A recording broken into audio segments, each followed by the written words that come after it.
mga kamatik, dito tayo sa Baluban mga kamatik, kung saan meron silang dog impound mga kamatik. Baka nandito yung mga aso nyo mga kamatik.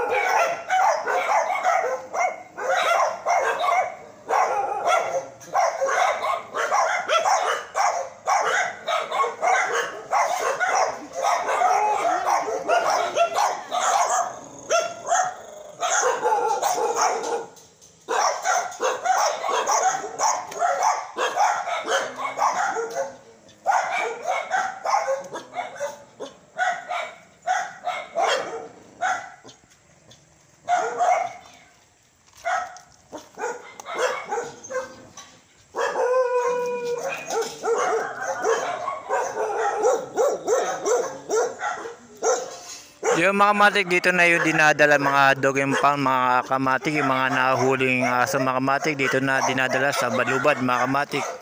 Kung may kakilala kayong mga aso dito mga kamatik, puro imported.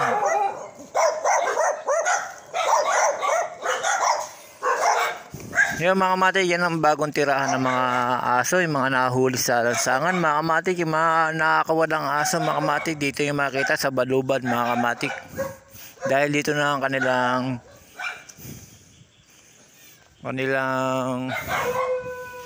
anuhan ng mga aso mga kamatik. Dito nila nilalagay kulungan.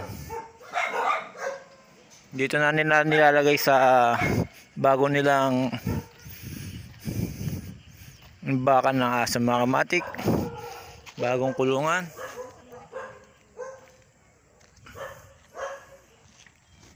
Halos karamihan mga kamatik, puro imported yung aso mga kamatik.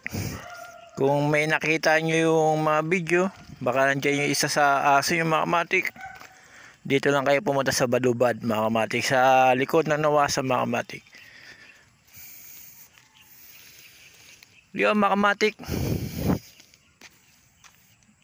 yan ang dog impound ding area mga kamatik. Hanggang dito na lang mga kamatik. Salamat.